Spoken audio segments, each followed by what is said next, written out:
ప్రభునందు ప్రియులారా, మన ప్రభువును రక్షకుడైన యేసు నామములో మీకు అందరికీ శుభములు కలుగును గాక. దేవుని యొక్క చిత్తం నా పట్ల ఏదైతే ఉందో, ఆయన నా కొరకైనటువంటి ఉద్దేశం ఏదైతే ఆయన కలిగి ఉన్నాడో దాన్ని నేను తెలుసుకోవడం ఎలా అనేటువంటి ఆలోచనతో దేవుని వాక్యంలోనికి మిమ్మల్ని నేను తీసుకుని వెళ్తున్నాను. చాలాసార్లు ఏం చేస్తామంటే వారి దగ్గరికి వీరి దగ్గరికి ఇంకొకరి దగ్గరికి ఇంకొక సంఘాన్ని మారుస్తూ మనం వెళ్ళి దేవుని యొక్క చిత్తం నా పట్ల ఏముందండి చెప్పండి అని అడుగుతూ ఉంటాం.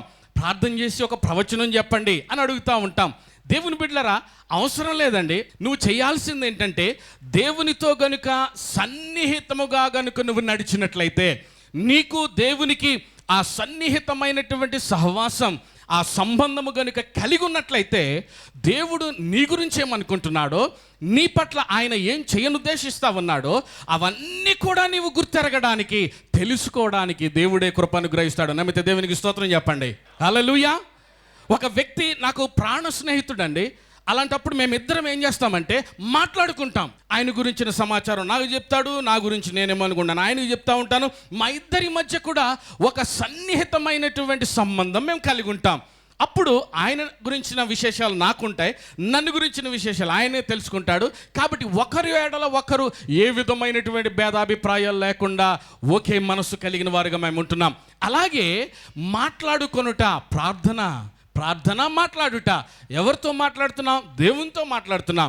ఇప్పుడు నువ్వు దేవునితో మాట్లాడుతూ ఉన్నప్పుడు మరలా దేవుడు చెప్పే మాటలు కూడా నువ్వు వినాలి. కానీ మన మాటలు ఎలాగున్నాయో తెలుసా? మన ప్రార్థనలు ఎలాగుంటాయో తెలుసా? దేవుడికి చెప్పేస్తూనే ఉంటాం ప్రతిరోజు కూడా.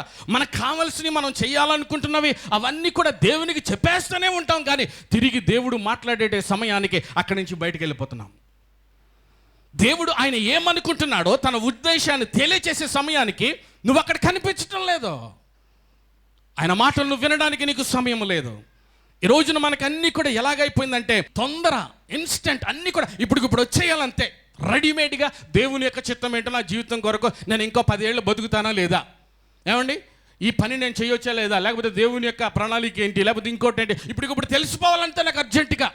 నువ్వు దేవుడిని అడిగిన వెంటనే దేవుడు దిగొచ్చి నీతో మాట్లాడాల్సినటువంటి అంత అవసరత ఉందా? నీకు మాత్రం సమయం లేదు. దేవుని సన్నిధానంలో కనిపెట్టి ప్రార్థన చేసి, ప్రభువా నన్ను ఏం చేయమంటారు అని గోజాడి మొర్ర పెడుతూ కనిపెట్టి ఓపికతో దేవుని సన్నిధిలో ఉండడం మాత్రం నీకు లేదు. కానీ నువ్వు రమ్మంటే మాత్రం దేవుడు దిగొచ్చేలే, ఆయన ఎక్కడున్నా సరే. అవునా కాదా చెప్పండి. దేవుని బిడ్డలారా, దయచేసి గమనించండి. నా జీవితమును గురించినటువంటి నీ చిత్తం ప్రభువా ఏమై ఉంటుంది? దయచేసి చెప్పండి. దేవుడు ఏమంటాడో తెలుసా? నా కుమారుడా, నీవు వెలిచూపు వలన కాదు కానీ ఇదిగో నాతో కలిసి విశ్వాసముతో నీవు నడుచుట వలననే నా చిత్తం ఏంటో నువ్వు గ్రహించడానికి అవకాశం కలుగుతుంది అని దేవుడు సెలవిస్తాడు. దేవునికంటూ ఒక సమయం ఉంది. ఆయన సమయంలో తన కార్యాలు చేసే దేవుడు. కానీ నువ్వు రమ్మన్నట్టుగా వచ్చి కూర్చోమంటే కూర్చొని, వెళ్ళిపోమంటే వెళ్ళిపోయే దేవుడు కాదాయన. God has a time. ఆయనకు తెలుసు నీ పట్ల ఏం చేయాలో, ఎలా చేయాలో అన్నీ కూడా దేవునికి తెలుసండి. కాబట్టి దేవుని బిడ్డలారా, విశ్వాసము వలన, దేవుని మీద విశ్వాసం ఉంచుట వలన, బైబిల్లో చూసినట్లయితే ఆ ఒక్క మాటే కనపడుతుంది నాకు. అటు నుంచి ఇటు నుండి అటు, ఎటు చూసినా కూడా, ఏ అద్భుతాలు జాగ్రత్తగా గమనించినా కూడా, దేవుని యొక్క వర్తమానం, ఆయన సందేశాలు ఏది విన్నా కూడా, ఏం చేసినా కూడా ఆఖరికి వినేది ఏంటంటే, తెలిసేది ఏంటంటే విశ్వాసమును బట్టి. ఆ మాటకొస్తే నీవు పొందుకున్నటువంటి నీ రక్షణ కూడా విశ్వాసమును బట్టి అని మీకు నేను మనవి చేస్తూ ఉన్నాను. రైట్. కాబట్టి దేవుని బిడ్డలారా, ఆ రీతిగా ఈ యొక్క దేవుని యొక్క చిత్తమును గురించినటువంటి అనేకమైన విషయాలు మనం ధ్యానిస్తూ వస్తూ ఉన్నాం. దేవుని యొక్క చిత్తం గురించి తెలుసుకునేటువంటి విధానాల్లో చూసినట్లయితే మొట్టమొదటి పాయింట్ ఏం చెప్పాను నేను? దేవుని వాక్యము త్రోవ చూపెట్టేది. ఆమేన్. రెండవది ప్రార్థన. చెప్పండి. ప్రార్థన. ఎలాంటి ప్రార్థన? ఆసక్తికరమైనటువంటి ప్రార్థన.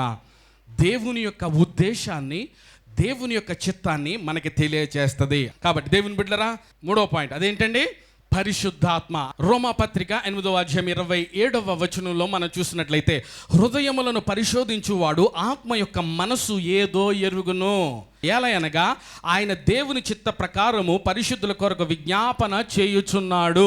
నేను చెప్పిన మాట ఏంటంటే, ఆదిమ సంఘంలో లేకపోతే సంఘం స్థాపించబడినటువంటి తొలి దినాల్లో పరిశుద్ధాత్మ దేవుడు, పరిశుద్ధాత్మ ఆయన తన చిత్తాన్ని జరిగిస్తూ తన చిత్తాన్ని బయలుపరుస్తూ ఆయన వచ్చాడని పరిశుద్ధ గ్రంథంలో మనం చదువుతాం. పరిశుద్ధాత్మ ద్వారా దేవుని యొక్క చిత్తాన్ని నేను కనుగొనడానికి దేవుడు కృప అనుగ్రహించాడు. కాబట్టి ఆత్మ, పరిశుద్ధాత్మ ద్వారా దేవుని యొక్క చిత్తాన్ని తెలుసుకోవడం. నాలుగవది మనసాక్షి. మనసాక్షి ద్వారా దేవుని యొక్క చిత్తమును తెలుసుకోగలుగుతాం. ఏంటి ఆ మనసాక్షి? చూద్దాం. వాక్యంలోకి వెళ్ళినట్లయితే సామెతల గ్రంథం 20వ అధ్యాయము 27వ వచనం. నరుని ఆత్మ యెహోవా పెట్టిన దీపము, అది అంతరంగములన్నీ శోధించును అని అంటున్నాడు ఆయన. ఇక్కడ వాక్యంలో సెలవిస్తున్నాడు, హృదయాంతరంగాల్లో ఒక స్వభావం ఉంది.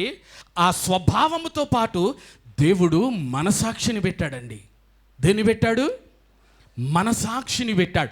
నీ స్వభావం ఒకటి ఉంది, దాంతోపాటు మనసాక్షిని దేవుడు పెట్టాడంట. ఇప్పుడు నరుని ఆత్మను దేవుడు ఎలా పెట్టాడంటే దీపంగా పెట్టాడు. ఆ విషయాన్ని గమనించండి. రైట్. ఇప్పుడు నీవు అడుగు తీసి అడుగు వేసేటప్పుడు నీ విశ్వాస జీవితంలో, నీ ప్రయాణంలో, నీ అనుదిన కార్యక్రమంలో నువ్వు ముందుకు వెళుతూ ఉన్నప్పుడు, ఈ లోకంలో నువ్వు జీవిస్తూ ఉన్నప్పుడు అనేక సార్లు నీవు తొట్టిల్లిపోయే పరిస్థితి కలుగుతుంది, పడిపోయే పరిస్థితి కలుగుతుంది. కొన్నిసార్లు నీకు కనబడదు, అక్కడ తేలు ఉంది, దాని మీద కాలు వేసే పరిస్థితి వస్తుంది. అక్కడ పాము ఉంది, నీకు తెలియదు, దాని మీద కాలు వేసేటువంటి పరిస్థితి వస్తుంది. అటువంటి సమయంలో వినండి, నీలో దేవుడు పెట్టినటువంటి మనసాక్షి ఉందే, ఆ మనసాక్షి ఏం చెబుతుందో తెలుసా? నీతో మాట్లాడుతూ ఉంటుంది కదా, అటు వెళ్ళొద్దయ్యా, ఆ విధంగా చెయ్యొద్దయ్యా, అది తొట్టిల్లిపోతున్నావయ్యా, అక్కడ పాముంది, జాగ్రత్త, ఆ మార్గం మంచిది కాదు అని నీలో ఉన్నటువంటి మనసాక్షి అది మనల్ని గద్దిస్తూ ఉంటుంది, అది మనతో మాట్లాడుతూ ఉంటుంది.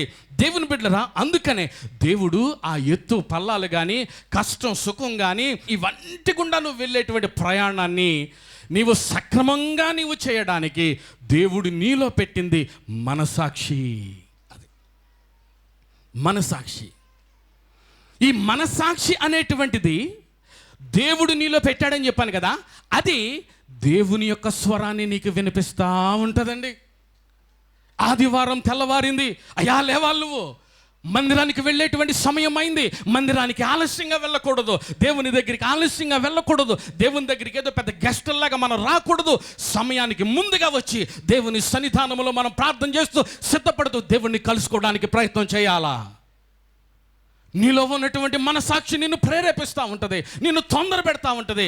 కానీ నీ స్వభావం ఏం చెప్తుందో తెలుసా? వెళ్దాంలే, ఈరోజు వర్షం వస్తుందిలే, ఈరోజు కాదులే, ఈరోజు పని ఉంది, ఈరోజు నాకు చుట్టాలు వచ్చేసారు, ఈరోజున మరొక పని. నీలో స్వభావం, నీలో ఏముందండి? మనసాక్షి. రెండు కూడా పోరాటంలో ఉన్నాయి ఆ సమయంలో.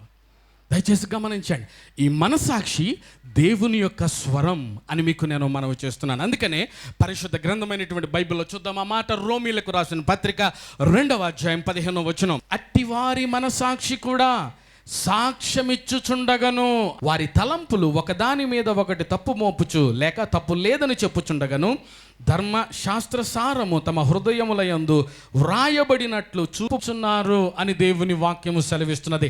అట్టివారి మనసాక్షి కూడా సాక్ష్యమిచ్చుచుండగను అంటే దాని అర్థం ఏంటంటే, నీ మనసాక్షి సాక్ష్యమిస్తుంది, నీ మనసాక్షి మాట్లాడుతూ ఉంటుంది, నీ మనసాక్షి నిన్ను కంట్రోల్ చేస్తూ ఉంటుంది, నీ మనసాక్షి నువ్వు సరిగ్గా ఉండేటట్టుగా నీతో మాట్లాడేటువంటి దేవుని యొక్క స్వరంగా ఉంది. ఒక వ్యక్తి వచ్చి లేకపోతే ఒక ఈగ వచ్చి నా శరీరం మీద వాలిన వెంటనే నాలో స్పర్శ కలుగుతుంది. దాన్ని బట్టి నా యొక్క బాధ, దాని యొక్క స్థాయి, దాని యొక్క రియాక్షన్ నా శరీరంలో నుండి బయటకు వస్తుంది. స్పర్శ అనేటువంటిది శరీరం యొక్క స్వరము. రాసుకోండి. నెంబర్ 2, రెండవది, దేవుడు మనకి తెలివినిచ్చాడు. ఈ తెలివి అనేటువంటిది ప్రాణము యొక్క స్వరం అంట. స్పర్శ అనేటువంటిది శరీరం యొక్క స్వరం, తెలివి అనేటువంటిది ప్రాణము యొక్క స్వరం. మనసాక్షి, దాని గురించి నేను మాట్లాడుతున్నాను. అది దేని స్వరమో తెలుసా? ఆత్మ యొక్క స్వరం అమ్మా, ఆత్మ యొక్క స్వరం. నీలో ఉన్నటువంటి మనసాక్షి నీతో మాట్లాడుతున్నప్పుడు అది నాకు కనిపించుతావు. ఎందుకో తెలుసా? ఆత్మతో మాట్లాడుతుంది అది. ఆత్మస్వరం. అది ఆత్మస్వరం దేన్ని అర్థం చేసుకుంటుంది? ఆత్మను అర్థం చేసుకుంటుంది. పరిశుద్ధాత్ముడు నీలోనికి వచ్చినప్పుడు నీ ఆత్మ దేవుని ఆత్మతో ఒకటవుతుంది, శృతి చేయబడుతుంది. అప్పుడు నీవు ఆత్మ కలిసిన వాడుగా ఉంటావు. అప్పుడు దాన్ని ఏమంటారంటే నీవు పరిశుద్ధాత్మ పూర్ణత కలిగిన వాడవు అని అంటారు. కాబట్టి దేవుని బిడ్డలారా, ఇప్పుడు మానవుని యొక్క ఆత్మతో దేవుని యొక్క ఆత్మ జత చేయబడినప్పుడు దేవుని యొక్క చిత్తాన్ని నువ్వు గ్రహించడానికి అవకాశము కలుగుతుంది. దేవుని బిడ్డలారా, దేవుని వాక్యం సెలవిస్తుంది. ఒక వాక్యాన్ని కూడా నేను మీతో చూపెడతాను. యోహాను సువార్త 16వ అధ్యాయము 13వ వచనం. సత్యస్వరూపి అయిన ఆత్మ వచ్చినప్పుడు మిమ్మును సర్వసత్యములోనికి నడిపిస్తాడు. ఎప్పుడు మీరు సంపూర్ణమైనటువంటి సత్యములోనికి మీరు నడిపించబడతారు, లేకపోతే అటువంటి అవగాహన మీకు కలుగుతుంది అనంటే పరిశుద్ధాత్మ ఆత్మ పూర్ణులైనప్పుడు ఆత్మ మిమ్మల్ని సర్వసత్యములోనికి నడిపించబడ్డానికి అవకాశము కలుగుతుంది. 5వ పాయింట్లోనికి నేను వెళ్తున్నాను. చూడండి, 5వది దేవుని యొక్క చిత్తాన్ని మన జీవితంలో కనుగొనేటువంటి దానిలో ఒక పాయింట్ ఏంటంటే, విధానం ఏంటంటే, కళల ద్వారా, దర్శనముల ద్వారా దేవుని యొక్క చిత్తము బయలుపరచబడుతుంది. పరిశుద్ధ గ్రంథంలో మనం చూసినట్లయితే పాత నిబంధన గ్రంథం సంఖ్యాకాండము 12వ అధ్యాయము 6వ వచనం. యెహోవానగు నేను దర్శనమిచ్చి అతడు నన్ను తెలుసుకొనున్నట్లు కలలో అతనితో మాటలాడుదును అని వాక్యంలో ఉంది. దేవుని బిడ్డలారా, దేవుడు కలల ద్వారా, దేవుడు దర్శనాల ద్వారా ఆయన తన చిత్తాన్ని బయలుపరుస్తాడు అనే విషయాన్ని మొట్టమొదటిగా మనం అర్థం చేసుకోవాలి. ఎవరికి ఇది కలుగుతుంది అని అంటే అందరికీ కలుగుతుంది. అర్థమవుతుందా? ఒక్క క్రైస్తవునికే కాదు, ఒక్క విశ్వాసికే కాదు, ఇది అందరికీ కలిగేది. ఇది కారణం ఏంటంటే ఇది విశ్వాసులకో లేకపోతే సేవకులకో లేకపోతే వీరి ప్రత్యేకించబడినటువంటి ఆత్మ కలిగిన వారికి మాత్రమే కాదండి, అన్యజనులకు కూడా, అన్యులైనటువంటి వారికి కూడా దేవుని యొక్క చిత్తము బయలుపరచబడుతుంది. ఎలా అనంటే కలల ద్వారా, దర్శనముల ద్వారా అని మీకు నేను మనవి చేస్తున్నాను. మీరు కొంతమంది నన్ను ఆశ్చర్యంగా చూస్తున్నారు. అదేంటండి, దేవుడు అన్యజనులతో కూడా మాట్లాడతాడు ఎలాగూ అని అంటే మాట్లాడతాడు. బైబిల్లో చూడలేదా మీరు? దేవుని బిడ్డరా, దయచేసి గమనించండి. ఇప్పుడు దేవునిని ఎరుగినటువంటి అన్య రాజుల్ని బైబిల్లో మనం చూస్తున్నాం. ఏమండి, వారికి కలలు కలిగాయి, వారికి దర్శనాలు చూశారు. ఆ దర్శనం యొక్క నెరవేర్పు లేకపోతే ఆ దర్శనం యొక్క భావాన్ని దేవుడు మరల తన దాసులు, ప్రవక్తలు, సేవకుల ద్వారా వారికి తెలియచేశాడు. అవునా కాదా? మీరు చెప్పండి. రైట్. అంటే దాని అర్థం ఏంటంటే ఇప్పుడు అన్యులైనటువంటి రాజుల ద్వారా కూడా దేవుడు దర్శనాల్ని కలిగజేసి వారి ద్వారా తన చిత్తాన్ని ప్రజలకు తెలియచేశాడు యెహోవా దేవుడు అని మీకు నేను మనవి చేస్తున్నాను. దర్శనాలు ఎలా కలుగుతాయి అని అంటే, నెంబర్ 1, నువ్వు నిద్రపోతా ఉన్నప్పుడు దర్శనం నువ్వు చూడడం జరుగుతుంది. రెండవది, నువ్వు ప్రార్థన చేస్తున్నప్పుడు దర్శనాన్ని చూడడం జరుగుతుంది. నీవు ఆత్మవశుడు అయినప్పుడు మూడవది దర్శనం చూడడం జరుగుతుంది. నువ్వు కన్నులు తెరిచి ఉండగా దర్శనం చూడడం జరుగుతుంది. 4 రకాలుగా దర్శనములు అనేటువంటివి చూడొచ్చు, కలుగుతాయి. ఫర్ ఎగ్జాంపుల్ బైబిల్లో మనం చూసినట్లయితే పాత నిబంధన గ్రంథంలో ఫరో ఎవరన్నా ఇశ్రాయేలీయుడు కాదైనా, దేవుని బిడ్డ కాదైనా ఫరో రాజు కల చూశాడు. ఆయన దేవుని బిడ్డలో దయచేసి గమనించాలి. ఈ రీతిగా ఆయన అన్యుడైనప్పటికీ కూడా, ఆయన ఒక అన్యుల రాజు అయినప్పటికీ కూడా, ఆయన ఐగుప్తు అనేటువంటి దేశాన్ని పరిపాలిస్తున్నటువంటి దేవునికి విరోధమైనటువంటి కార్యాలు చేస్తున్నటువంటి రాజుగా ఉన్నప్పటికీ కూడా అతడు ఒక కల కన్నాడండి. అతడు ఒక కల కన్నాడు. ఏమిటి ఆ కల అంటే 7 సంవత్సరాలండి. మొదటి 7 సంవత్సరాలు దేవుని బిడ్డలారా చాలా అద్భుతమైనటువంటి సస్యశ్యామలంగా, అంటే చక్కని పంట దేశంలో పండుతుంది. మొదటి 7 సంవత్సరాలు అది ఆయన చూసినటువంటి కల. తర్వాత 7 సంవత్సరాలు భయంకరమైనటువంటి కరువు వస్తుంది, అది ఆయన చూసినటువంటి కల. కాబట్టి దేవుని బిడ్డరా క్షామకాలం, సస్యశ్యామలుగా పండినటువంటి ఆ కాలాన్ని ముందుగానే దేవుడు ఆయన చూపెట్టాడు. ఆ రీతిగా చూపెట్టడం ద్వారా ఆ పంట పండిన తర్వాత దాని అంతటిని కూడా జాగ్రత్తగా సమకూర్చుకొని జాగ్రత్తగా దాన్ని నిల్వ చేసి ఆ తర్వాత కరువు కాలంలో దాన్ని వాడుకునేటువంటి అవకాశాన్ని దేవుడు ఇచ్చాడని వాక్యంలో మనం చూస్తూ ఉన్నాం. కాబట్టి ఆ రీతిగా ఆ పరిస్థితిని అధిగమించడానికి దేవుడు కృపను గ్రహించాడండి. దేవుడు కృపను గ్రహించాడు. అలాగే బబులోను అనేటువంటి దేశం గురించి బైబిల్లో రాయబడి ఉంది. బబులోను దేశం యొక్క రాజు పేరు నెబుకద్నెజర్. నెబుకద్నెజరు కలకన్నాడండి. ఆయనకు జరగబోయేటువంటి సంగతులు, అంత్యకాలపు సంగతుల గురించి దేవుడు ఆయనకు బయలుపరిచినటువంటి పరిస్థితి ఎప్పుడో తెలుసా? ఆయన నిద్రపోతా ఉన్నప్పుడు చూశాడు. దేవుని యొక్క రాకడ పర్యంతము కూడా ఏం జరగబోతుందో ఈ లోకంలో వాటన్నిటిని గురించి కూడా దేవుడు ఆయనకి ఆ యొక్క దర్శనంలో లేకపోతే కలలో చూపెట్టినట్లుగా దేవుని వాక్యంలో మనం చూస్తున్నాం. దాంట్లో దేవుడు చూపెట్టింది ఏంటంటే ఒక ప్రతిమను చూపెట్టాడు. అయితే ఆ ప్రతిమ ద్వారా దేవుని యొక్క చిత్తం అక్కడ ఏమైతే ఉందో దాన్ని బయలుపరిచాడు అనేటువంటి విషయాన్ని మనం గుర్తించాల్సిందిగా మనం చేస్తూ ఉన్నాం. రైట్. ఇంకొకటి, ప్రార్థన చేసేటప్పుడు కలిగేటువంటి దర్శనం అని చెప్పాను నేను. దేవుని బిడ్డరా, దేవుని యొక్క చిత్తము బయలుపరచబడేది నీవు మోకరించినప్పుడు, నీవు ఆయనతో మాట్లాడేటప్పుడు, నువ్వు ప్రార్థన చేసేటప్పుడు దేవుని యొక్క స్వరం వినబడుతుంది. దేవుని యొక్క స్వరం వినబడుతుంది. బైబిల్లో కొర్నేలి అనేటువంటి ఒక వ్యక్తి ఉన్నాడు. ఆయన శతాధిపతి. ఆ శతాధిపతి ప్రార్థన చేస్తూ ఉన్నప్పుడు దేవదూత ఆయన దగ్గరికి వచ్చి, సీమోను అనే మారు పేరు కలిగినటువంటి పేతుర్ని నువ్వు పిలవండి, మీరు ఆయన్ని పిలవనంపండి, ఆయన రక్షణ విధానం ఎలాగుంటుందో అది నేను నీకు తెలియజేస్తాను అని దేవుడు మాట్లాడాడు అక్కడ. ఇప్పుడు ఆయన ప్రార్థన చేస్తూ ఉన్నప్పుడు అక్కడ ఆ సంఘటన. కాబట్టి దేవుని బిడ్డలారా, దేవుని యొక్క చిత్తం, దేవుడు ఏం చేయను ఉద్దేశిస్తూ ఉన్నాడో అది దర్శనముల ద్వారా, కలల ద్వారా దేవుడు తెలియజేస్తూ ఉన్నాడు. పేతురు గారు ఒక రోజున ప్రసంగం చేస్తూ ఉన్నారు. పేతురు ప్రసంగం విన్న అనేక వేల మంది వారు రక్షించబడిరి. అంతేకాదు దేవుని యొక్క ఆత్మ వారి మీదకి దిగి వచ్చినట్లుగా కూడా దేవుని వాక్యంలో చూస్తూ ఉన్నాం. ఎప్పుడైతే దేవుని యొక్క ఆత్మ వశులయ్యారో వెంటనే వారి యొక్క స్పిరిచువల్ ఐస్, ఆత్మీయ నేత్రాలు తెరవబడ్డాయి.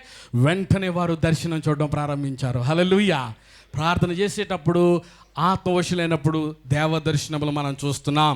కాబట్టి ఆత్మవశులై ఉన్నప్పుడు, ఈ మాట వింటూ ఉండగా వెంటనే ఇంకొక ఆయన జ్ఞాపకం వస్తున్నాడు. పద్మస్ అనేటువంటి ద్వీపంలో యోహాను అక్కడ ఉంటుండగా వాక్యంలో ఏమనం తెలుసా? ఆయన దర్శనాన్ని చూసే ముందుగా వాక్యంలో రాయబడిన మాట ఏంటంటే అతడు ఆత్మవశుడై ఉండగా. చెప్పండి అందరూ మాట, ఆత్మవశుడై ఉండగా. You have to come to that kind of a spiritual experience. Every Christian must come to that level. ప్రతి క్రైస్తవుడు కూడా అటువంటి అనుభవంలోనికి రావాలి అని మీకు నేను మనవి చేస్తున్నాను.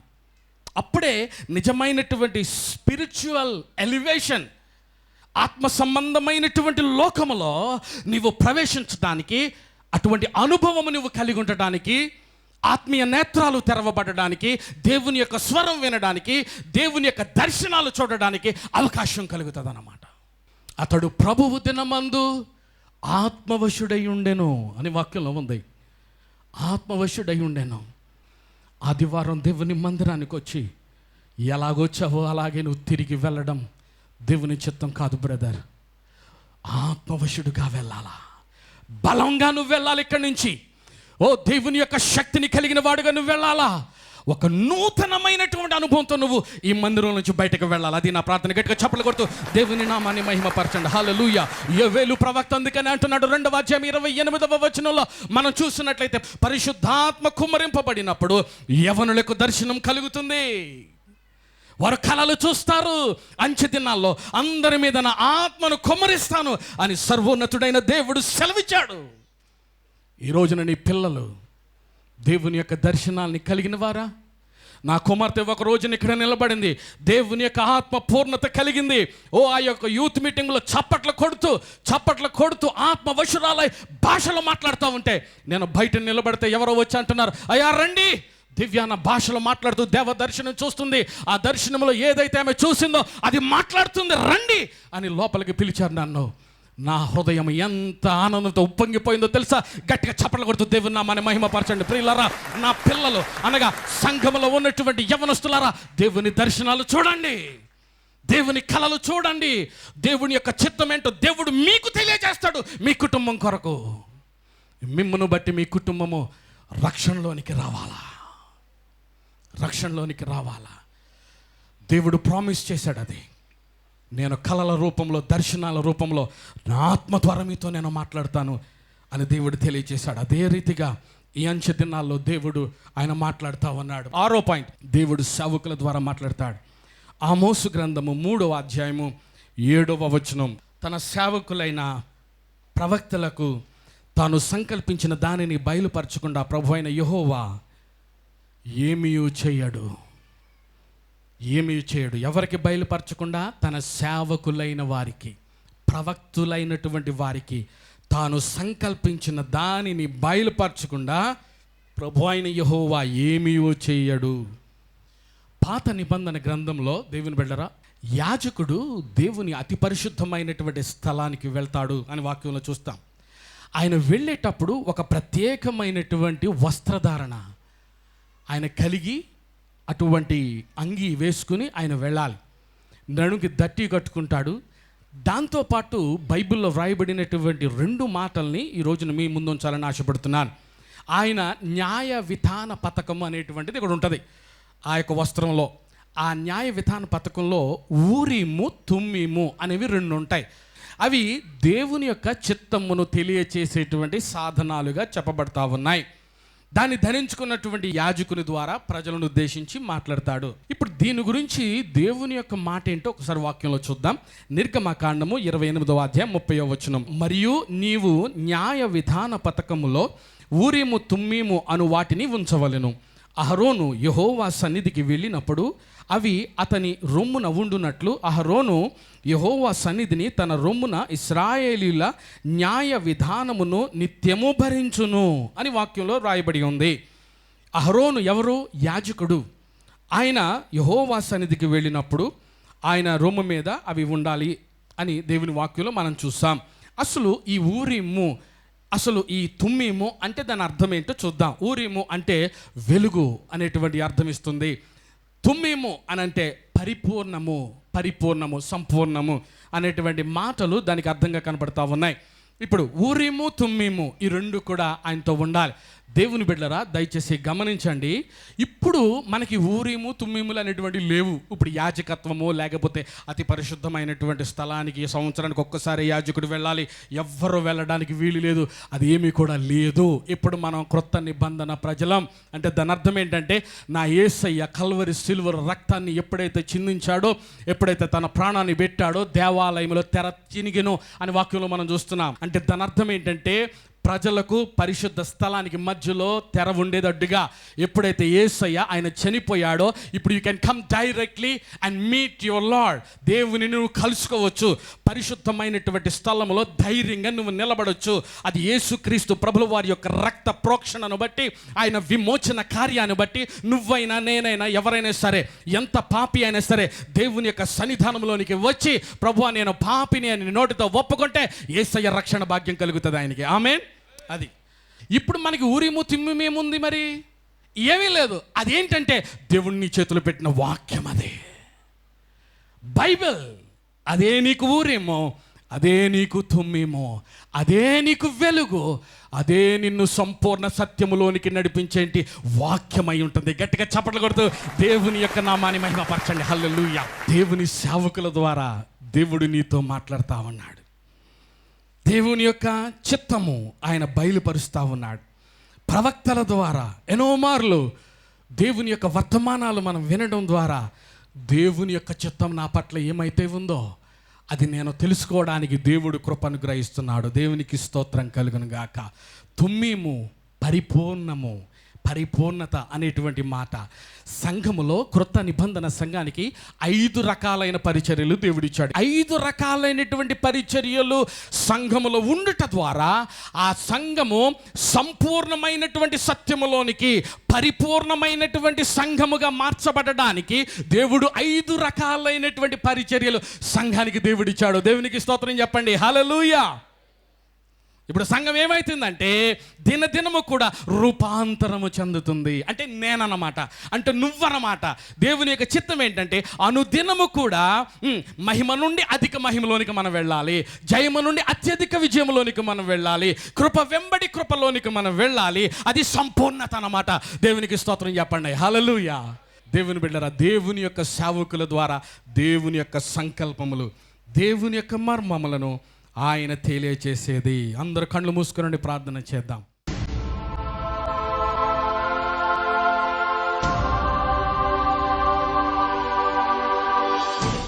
ఆశ్చర్యకరమైన మా ప్రియ పరలోకపు తండ్రి, నీ ఉన్నతమైనటువంటి నామమునకు స్తోత్రాలు, వందనాలు చెల్లిస్తున్నాం.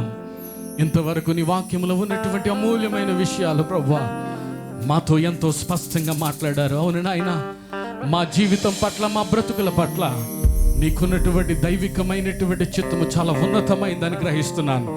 ఆ రీతిగా ఉన్నతమైనటువంటి నీ చిత్తాన్ని ప్రతి వారి పట్ల నీవు బయలుపరిచి సఫలపరచమని ప్రార్థన చేస్తున్నాను తండ్రి. నేను ఇక్కడ ఉన్నటువంటి ప్రతి ఒక్క బిడ్డను నీ చేతులకు అప్పగిస్తున్నాను. నీ ప్రత్యేకమైనటువంటి కృప, నీ సన్నిధితో వారు వెళ్ళినట్లుగా నీ సహాయము దయచేయండి. ఆ రీతిగా ప్రభువా, ఇంకా ఎవరైతే నీ మందిరంలో కనబడలేదో, బలహీనులుగా ఉంటున్నారో, బలహీనులుగా ఉండి హాస్పిటల్స్లో ఉంటున్నారో, ఇప్పుడే వారి నిమిత్తం ప్రార్థన చేస్తున్నాను. నజరేయుడైన యేసు నామములో ప్రభువా, ఇప్పుడే వారి యొక్క శరీరాల్లోనికి నీ పునరుత్థానపు శక్తిని రిలీజ్ చేస్తున్నాను. యేసయ్య అధికారము కలిగిన నామములో ప్రభువా, ఇప్పుడే నీ బిడ్డలను మీరు స్వస్థపరచండి. నీ హస్తం వారి మీద ఉంచమని ప్రార్థన చేస్తున్నాను తండ్రి. ఏ ఒక్క వ్యక్తి కూడా బలహీనతల్లో ఉండడం నీ చిత్తము కాదు నాయన. ఏ ఒక్క వ్యక్తి కూడా కష్టాల్లో ఉండడం నీ చిత్తము కాదు. కాబట్టి ఇప్పుడే నీ వారిని దర్శించమని ప్రార్థన చేస్తున్నాను. నాయన, కూడి వచ్చినటువంటి బిడ్డలను ఆశీర్వదించండి, యవ్వనస్తులను ఆశీర్వదించండి. నీ అభిషేకము, నీ ఆత్మ నడిపింపును వారి మీద ఉంచమని ప్రార్థన చేస్తూ, మరలా వచ్చే వారం ప్రభువా మేము కలుసుకునే వరకు నీ యొక్క అద్భుతమైనటువంటి సన్నిధి ప్రతి వారితో ఉంచమని యేసు నామమున అడిగి వేడుకుంటున్నాను మా పరమ తండ్రి, ఆమేన్. వివరములకు సంప్రదించవలసిన మా చిరునామా rock church 10-5-7-6/1 first lancer road, Masab tank, Hyderabad 500028, Telangana రాష్ట్రం, ఇండియా. మా ఫోన్ నెంబర్లు 9849082709, 967686867260 మరియు 04023305844.